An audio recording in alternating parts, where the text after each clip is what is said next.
نزول عطا فرمائے، اللہ تعالیٰ علم و عمل میں برکتیں عطا فرمائے۔ اور یہ 50 روپے بھائی شہباز صاحب نے مجھے بطور نذرانہ پیش کیا، اللہ تعالیٰ ان کا دینا بھی قبول فرمائے۔ ماشاءاللہ یہ 100 روپے ان بھائی نے پیش کیے ہیں، اللہ تعالیٰ ان کا دینا بھی قبول فرمائے اور مولا تعالیٰ برکتوں کا نزول عطا فرمائے۔ ماشاءاللہ نعرہ تکبیر، نعرہ رسالت۔ بھائی راجو صاحب نے ابھی ٹائل کے لیے بھی دیا اور ابھی 300 روپے مدرسے کے لیے اور 200 روپے اس 500 میں مجھے بطور نذرانہ پیش کیا ہے، اللہ تعالیٰ قبول فرمائے اور مولا تعالیٰ برکتوں کا نزول عطا فرمائے۔ تو حضرات یہ ادارہ مدرسہ غوثیہ مصطفیٰ رضا اور امام احمد رضا مسجد ہے جس میں ہم بیٹھے ہیں اللہ کی عبادت کے لیے، اور الحمدللہ پورے ہفتے قرآن مقدس کی تلاوت ہوتی رہتی ہے۔ جن جن حضرات کے نام یاد رہتے ہیں تو نام سے، نہیں تو من جملہ فقیر قادری ہر ایک کے لیے دعا کرتا ہے۔ روزانہ ذکر کی محفل ہوتی ہے، بعد نماز عشاء میں ذکر میں بھی آپ کو یاد رکھتا ہوں، آپ بھی اپنی دعاؤں میں مجھے یاد رکھا کریں۔ بڑا کمزور اور ناتواں اور اللہ کا بڑا گناہگار بندہ ہوں، دعا کریں اللہ تبارک و تعالی ہماری خدمات کو قبول فرمائے، میں قوم کے بچوں کے لیے کچھ رہنمائی کا راستہ پیدا کر سکوں، آپ کے لیے بخشش کا ذریعہ راستہ دکھا سکوں آپ کو، یہ تو ہمارے لیے بھی مغفرت کا ذریعہ نکل آئے گا۔ اللہ تبارک و تعالیٰ کی بارگاہ میں دعا ہے کہ پروردگار ہم سبوں کو اپنا قلب، اپنی نظر، اپنے ذہن و دماغ کو صاف رکھنے اور پھر صاف ہو کر اپنے رب کی بارگاہ میں جھکنے کی توفیق عطا فرمائے۔ درود پاک پڑھیے، اللہم صلی علی سیدنا شفیعنا مولانا محمد بارک وسلم، صلاۃ و سلام علیک یا رسول اللہ صلی اللہ تعالی علیہ وآلہ وسلم۔ میں نعت رسول صلی اللہ علیہ وآلہ وسلم کے چند مصرے آپ کے حوالے کرتا ہوں۔ یاد آتی رہی آپ کی رات بھر یا رسول اللہ، یاد آتی رہی آپ کی رات بھر، میری ہوتی رہی بندگی رات بھر، جب بھی سوچا مدینے کو جاؤں گا میں، جب بھی سوچا مدینے کو جاؤں گا میں، مجھ پہ ہنستی رہی مفلسی رات بھر، مجھ پہ ہنستی رہی مفلسی رات بھر، میں تو کاغذ قلم لے کے بیٹھا رہا، اب بس بولیے سبحان اللہ، میں تو کاغذ قلم لے کے بیٹھا رہا، کام کرتی رہی عاشقی رات بھر، کام کرتی رہی عاشقی رات بھر، جو خدا کی عبادت سے غافل رہا، سوچنے کا مقام ہے کون کون ہے جو غافل ہے خدا کی عبادت سے، جو خدا کی عبادت سے غافل رہا وہی سوتا رہا آدمی رات بھر، وہی سوتا رہا آدمی رات بھر، میری ہوتی رہی بندگی رات بھر، دل رات بھر دل کی بس تھی مہکتی رہی، رات بھر دل کی بس تھی مہکتی رہی، نعت سرکار لکھی، نعت سرکار میں لکھی رات بھر، نعت سرکار میں نے لکھی رات بھر، میری ہوتی رہی بندگی رات بھر، اور جان کب دید ہوگی مجھے آپ کی یا رسول اللہ، جان کب دید ہوگی مجھے آپ کی، سوچتا میں رہا بس یہی رات بھر، رات بھر، کیونکہ یاد آتی رہی آپ کی رات بھر، میں تو اکرم درود دھن پہ پڑھتا رہا، میں تو شاکر درود دھن پہ پڑھتا رہا، میری ہوتی رہی حاضری رات بھر، میری ہوتی رہی حاضری رات بھر، یاد آتی رہی آپ کی رات بھر، میری ہوتی رہی حاضری رات بھر۔ حضرات، پیغام مومنوں کے لیے رحمتوں کا ہے، شعبان کا مہینہ بڑی برکتوں کا ہے۔ حضرات، یہ شب برات کا مہینہ ہے، میرے نبی نے اس کی اہمیت کو ظاہر کرنے کے لیے بتایا، شعبان و شہری، شعبان میرا مہینہ ہے، یہ اہمیت ظاہر کری جاتی ہے۔ آپ ہمارے پاس اپنے بیٹے کو بھیجتے ہیں کسی بھی کام کے لیے جو دینیات سے تعلق ہے، پھر آپ پیچھے سے فون کرتے ہیں میرا بیٹا جا رہا ہے، بتانا آپ یہ چاہتے ہیں، توجہ دلانا چاہتے ہیں کہ یہ میرا بیٹا ہے، اسپیشلی ٹریٹمنٹ ہونا چاہیے، اس کے ساتھ اچھا رویہ ہونا چاہیے۔ یقیناً علماء کا رویہ تو سب کے ساتھ اچھا ہوتا ہے، مگر آپ نے اگر اپنی خاصیت اور اپنی قربت کا ذکر کر دیا تو پھر اس کے ساتھ سلوک تھوڑے الگ سے کرے جاتے ہیں۔ دوستو، احباب نے فون کر دیا، حضرت یہ میرا دوست جا رہا ہے، آپ ذرا ان کے معاملات سن لیجئے گا۔ بتانا یہ چاہتے ہیں، اگر آپ کی کسی آفس میں کسی آفیسر سے، کسی ڈی ایم سے، کسی منسٹر سے، کسی پرائم منسٹر سے اگر آپ کی پہچان ہے اور آپ اپنے بندے کو بھیجتے ہیں تو آپ پیچھے سے کال کر دیتے ہیں، میسج ڈال دیتے ہیں، پیغام دیتے ہیں کہ اس کے ساتھ تھوڑا اچھا معاملہ ہونا چاہیے۔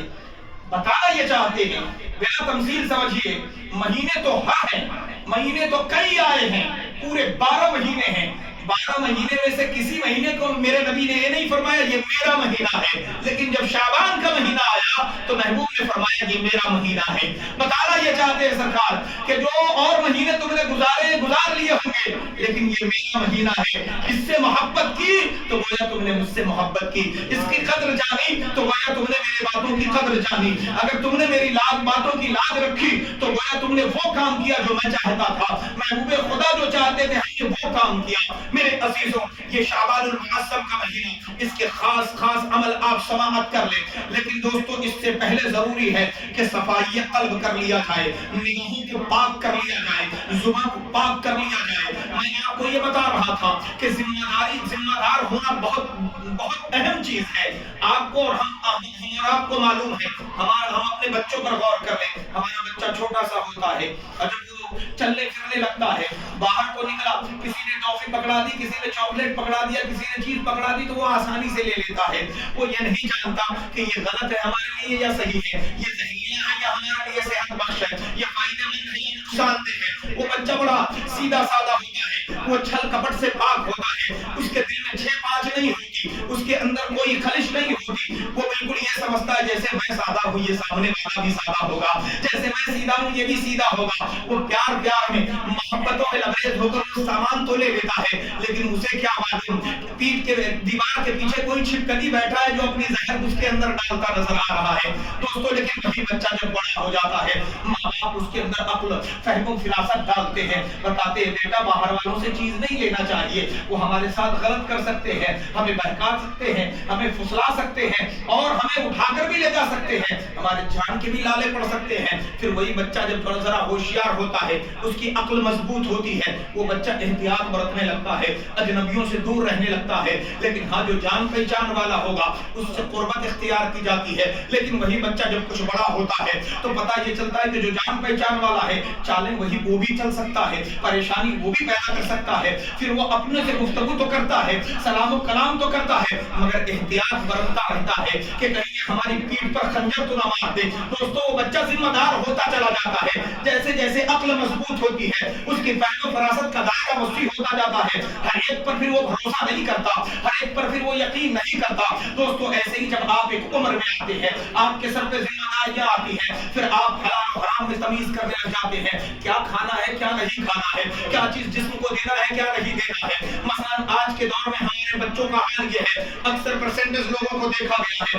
وہ غلاظتوں کو منہ میں اٹھا کر ڈال لیتے ہیں، سگریٹ ڈھونڈ رہے ہوتے ہیں، کوئی شراب پی رہا ہوتا ہے، کوئی زناکاریوں کی لت میں پڑا ہوا ہے، کوئی عاشقی بازی میں لگا ہوا ہے، کوئی اپنی زندگی برباد کر رہا ہے دنیا دار کی کوششوں کے چکر میں۔ لیکن دوستو قربان جائے، ہمارے اندر جب وہی فہم و فراست پڑتی ہے، کچھ لوگوں کی عقلیں مضبوط ہوئی ہے تو تاریخ بتاتی ہے بریلی میں ایک تاجدار رہتا ہے، نام جن کا احمد رضا خان ہے اور تاریخی نام عبدالمصطفیٰ ہے، جو اپنی جن کی والدہ امن میاں کہہ کے پکارا کرتی تھی۔ جب ان کی عقل اور فہم و فراست آگے بڑھی ہے اور مضبوطی اختیار کری ہے اور دل نے جب کسی کی محبت میں آگے بڑھنا شروع کیا ہے تو سارے تالے بند کر دیے گئے، سارے دروازے بند کر دیے گئے، صرف وہ دروازہ کھلا رہا جو مدینہ طیبہ کی جانب کھلتا تھا۔ پھر اعلیٰ حضرت کے دل سے آواز نہ آنے لگی، اے عشق تیرے صدقے جلنے سے چھٹے سستے، جو آگ بجھا دے گی وہ آگ لگائی ہے، اور فرمانے لگے اے احمد رضا خان تمہیں کسی بات کی خوف نہیں ہونی چاہیے،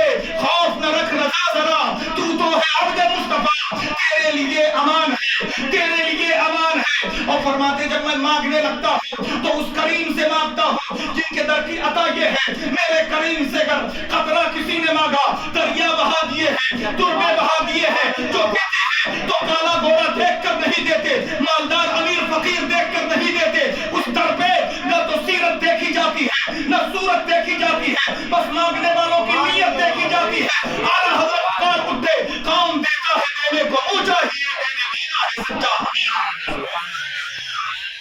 دوستو جب ہماری عقل پروان چڑھی تو ہمارے دل نے جو فیصلہ کیا ہم وہی بن گئے، بریلی کے تاجدار بڑھے تو عاشق رسول بن گئے، اجمیر کے خواجہ سنجر کی زمین پر جمع ہوئے تو دل کی دنیا بدل گئی، دل کی نگاہوں میں حضرت شیخ ابراہیم قندوزی رحمۃ اللہ تعالی علیہ نے سوکھی روٹی چبا کر منہ میں ڈالا، دل کی دنیا بدل گئی، باغیچہ بیچ دیا، پنچکی بیچ دی، انگور کا باغیچہ بیچ دیا، سیب کا باغیچہ بیچ دیا، انار کا باغیچہ بیچ دیا، اور سب کو آئے خدا میں قربان کر دیا۔ عقل پروان چڑھ رہی ہے، لوگ ذمہ دار بن رہے ہیں۔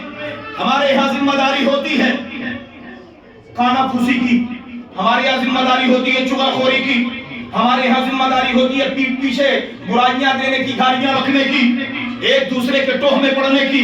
لیکن اے اللہ والو، اے اللہ کے نیک بندو سن لو، تمہیں کوئی دیکھے نہ دیکھے پروردگار دیکھ رہا ہے۔ وہ رب جس نے تجھے پیدا کیا ہے وہ دیوار کے پیچھے بھی اور دیوار کے باہر بھی، پردے میں بھی وہ یکساں دیکھتا ہے، سب کے دلوں سے واقف ہے۔ تم پانی میں ڈبکی لگا کر بھی کچھ سوچو گے، میرا رب اسے بھی جانتا ہے۔ اس لیے سب سے پردہ ہے لیکن رب سے تم پردہ نہیں کر سکتے، میرا رب سب جانتا ہے اور ایک ایک تمہاری فکر پر بھی حساب ہوگا۔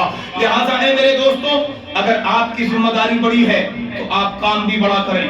آپ بڑے ہوئے ہیں تو صرف جسم سے موٹے لمبے چوڑے نہیں، اپنی عقل کو بھی ذرا ٹھکانے لگائیں، اپنے عشق کو پروان چڑھائیں، اور عشق صرف دنیا کی نہیں ہونی چاہیے، دنیا پیدا کرنے والے رب سے بھی ہونا چاہیے۔ وہ رب جس نے دنیا کو جس کے صدقے میں پیدا کیا ہے اس حبیب کی بھی محبت ہونی چاہیے، ان کا عشق بھی سینے میں آنا چاہیے۔ تو دوستو یہ خیر کے راستے ہیں جسے آپ اختیار کریں گے۔ اب آپ کا فیصلہ ہے کہ آپ کیا بننا چاہیں گے، چاہے تو عاشق رسول بن جائے، چاہے تو عاشق دنیا بن جائے، چاہے تو عاشق دوشیزہ بن جائے، چاہے تو دنیا میں لوگ دارو سے بھی عشق کر رہے ہیں، شراب سے بھی عشق کر رہے ہیں، گٹکے پوے سے بھی عشق کر رہے ہیں، لیکن قربان جائے ان مسلمانوں پر جن کے دل میں اور جن کے دل کے نہا خانوں میں اگر کوئی صورت ابھر کر آتی ہے تو وہ صورت مصطفیٰ ہوتی ہے۔ اور لوگ کہتے نظر آتے ہیں جان و دل ہوش و خرد سب تو مدینے پہنچے، تم نہیں چلتے رضا سارا تو سامان گیا۔ بریلی کے تاجدار نے ہمیں سبق دے دیا، جان و دل ہوش و خرد سب تو مدینے پہنچے، تم نہیں چلتے رضا سارا تو سامان گیا۔ آپ کا سارا سامان دنیا داری میں لگتا ہے لیکن بریلی کے تاجدار نے اپنا سارا سامان نبی کی وفاداری میں لگایا۔ ہمارے لیے یہ سبق ہے۔ اس لیے اے عزیزوں، اے میرے دوستو احباب، اللہ نے آپ کو نوازا ہے تو اپنی دولت کے چیزیں، اپنی اللہ تعالیٰ کی دی ہوئی عطائیں اللہ کی راہ میں خرچ کریے۔ اور جانیے قرآن پاک میں رب تعالیٰ نے پہلے پارے میں ارشاد فرما دیا وَمَا تُقَدِّمُوا لِأَنفُسِكُمْ مِنْ خَيْرٍ تَجِدُوهُ عِنْدَ اللَّهِ، جو کچھ بھی تم نیک کام کر گزرو گے اللہ کے نزدیک اسے ضرور پالو گے۔